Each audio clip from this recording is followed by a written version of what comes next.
अपनी ज़ाहरी ज़िंदगी को ठीक करना चाहते हैं तो आपको अपनी अंदरूनी ज़िंदगी को ठीक करना होगा। अगर आप अपनी बैरूनी और ज़ाहरी दुनिया को ठीक करना चाहते हैं तो आपको पहले अपनी अंदरूनी दुनिया को ठीक करना होगा। कानून राब्ता यानी लॉ ऑफ करिस्पॉन्डेंस के बकौल आपकी बैरूनी दुनिया आपकी अंदरूनी दुनिया से राब्ते में रहती है।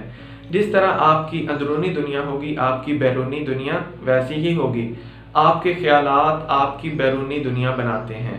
आपके अकायद, आपके बिलीव्स, आपके ख्यालात आपकी ज़ाहरी दुनिया तश्कील देते हैं। जिस तरह आपके ख्यालात होंगे आपकी ज़ाहरी दुनिया वैसी ही होगी। आपके ख्यालात बीज की मानिंद काम करते हैं जबकि आपका ज़हन ज़रख़ेज़ ज़मीन की तरह काम करता है। आप जो चीज़ भी बोएंगे मस्बत या मनफी, वाज़े या गैर वाज़े, आप वैसे ही नताइज हासिल करेंगे। इसको आप एक मिसाल से इस तरह समझ सकते हैं कि उर्दू की क्लास की शायरी में जब हम गज़ल का मुतालिया करते हैं तो उसमें 4 मेन करैक्टर होते हैं: आशिक, महबूब, रकीब और कासिद।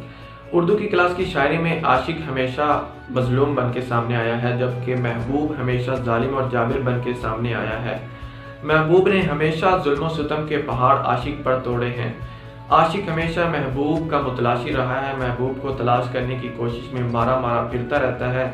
आशिक हमेशा चाहता है कि मुझे महबूब का वसल नसीब हो, मुझे महबूब का दीदार ख़ास नसीब हो, लेकिन महबूब हमेशा बेरुखी का मुजाहरा करता है और ऐसा होने नहीं देता।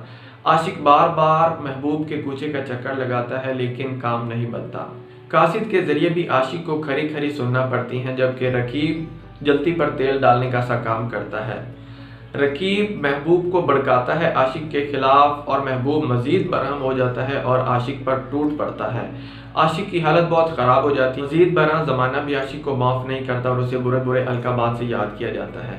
ज़माना उसे पागल, मजनू, दीवाना और पता नहीं क्या क्या कहता है। आशिक की हालत इस तरह हो जाती है कि उसका अंदर चूर चूर हो जाता है और वो बहुत परेशान हो जाता है। उसकी अंदर की दुनिया ख़राब हो जाती है और वो मारा मारा फिरता है। और अगर ऊपर बहार का मौसम आ जाए तो फिर उसे मज़ीद तकलीफ़ होती है।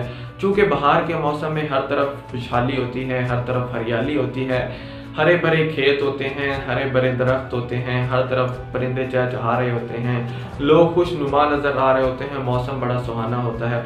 चूँकि आशिक की अंदरूनी हालत बड़ी ख़राब होती है, आशिक अंदर से चूर चूर होता है, इसलिए उसको बैरूनी दुनिया भी अच्छी नहीं लगती और आशिक इस बहार के मौसम में बड़ा घुटन फील करता है। इसलिए वो सुकून हासिल करने के लिए दूर दराज सहराओं में निकल जाता है, दूर दराज जंगलों में निकल जाता है, जंगलों बियाबानों की तरफ निकल जाता है ताकि वो ज़हनी सुकून हासिल कर सके। चूँकि उसकी अंदर की कैफियत सही नहीं है इसलिए वो बाहर की कैफियत भी अपनी अंदरूनी कैफियत के मुताबिक लाना चाहता है, तभी उसको सुकून मिलेगा। इसलिए आपको भी चाहिए कि आप अंदरूनी कैफियत को ठीक करें इसलिए कि आपकी बैरूनी कैफियत ठीक हो जाए। आपकी अंदरूनी कैफियत जितनी अच्छी होगी, आपके बिलीव्स, आपके अकायद, आपकी सोच जितनी अच्छी होगी, आपकी बैरूनी ज़िंदगी उतनी ही अच्छी होगी।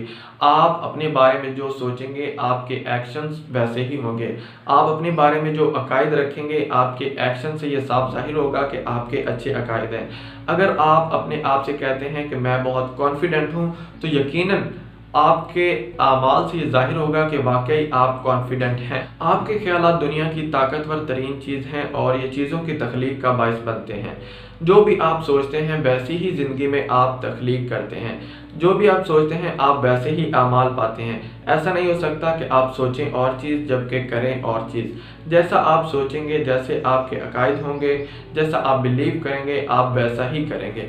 इसलिए हमेशा अपने अंदर की दुनिया को अच्छा रखें, अपने अंदर की दुनिया को पॉजिटिव रखें, हमेशा अपने बारे में मस्बत सोचें ताकि आप मस्बत आमाल कर सकें और मस्बत रिज़ल्ट पा सकें।